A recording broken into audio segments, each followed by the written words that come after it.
जहाँ दक्ष ने अपना यज्ञ आरंभ किया था। उस कनखल नामक यज्ञ क्षेत्र में शिवजी भी पधारे। तब उन्होंने वीरभद्र द्वारा किए गए उस विध्वंस को देखा। स्वाहा, सधा, पूषा, तुष्टि, धृति, समस्त ऋषि, पितर, अग्नि व यज्ञ, गंधर्व और राक्षस वहां पड़े हुए थे।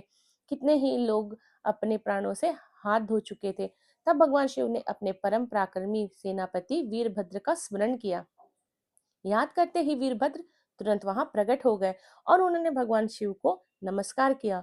तब शिव जी हंसते हुए बोले, हे वीरभद्र, तुमने तो थोड़ी सी देर में सारा यज्ञ विध्वंस कर दिया और देवताओं को भी दंड दे दिया।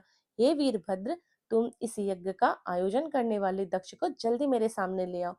भगवान शिव की आज्ञा पाकर वीरभद्र गए और दक्ष का शरीर वहां लाकर रख दिया, परंतु उसमें सिर नहीं था। दक्ष के शरीर को देखकर शिव जी ने वीरभद्र से पूछा, दक्ष का सिर कहाँ?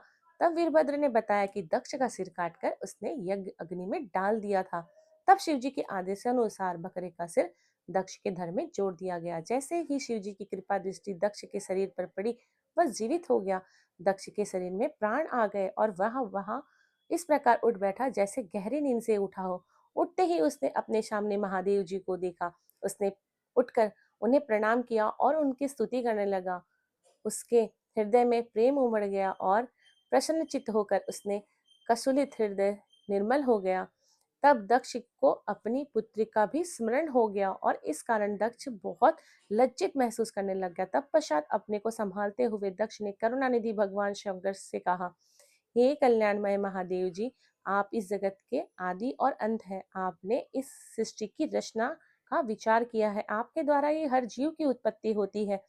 मैंने आपके लिए अपशब्द कहे और यज्ञ में भाग भी नहीं दिया। मेरे बुरे वचनों से आपको बहुत चोट पहुंची है, फिर भी आप मुझ पर कृपा कर यहाँ मेरा उद्धार करने के लिए आए। भगवान, आप ऐश्वर्य से संपन्न है, आप ही परम पिता परमेश्वर है। प्रभु, आप मुझ पर एवं यहाँ उपस्थित सभी जनों पर प्रसन्न हो जाइए और हमारी पूजा अर्चना को स्वीकार कीजिए। ब्रह्मा जी बोले, नारद, इस प्रकार भगवान शिव की स्तुति करने के बाद दक्ष चुप हो गए। तब श्री हरि विष्णु जी ने भगवान शिव की बहुत स्तुति की। तब पश्चात मैंने भी महादेव जी की बहुत स्तुति की। भगवान, आपने मेरे पुत्र दक्ष पर अपनी कृपा दृष्टि की और उसका उद्धार किया। देवेश्वर, अब आप प्रसन्न होकर सभी शापों से हमें मुक्ति प्रदान करें। महामुनि इस प्रकार महादेव जी की स्तुति करने में दोनों हाथ जोड़कर और सिर झुकाकर खड़े हो गए। हम सभी देवताओं ने स्तुति की सुनकर भगवान शिव प्रसन्न हो गए और उनका मुख खिल उठा।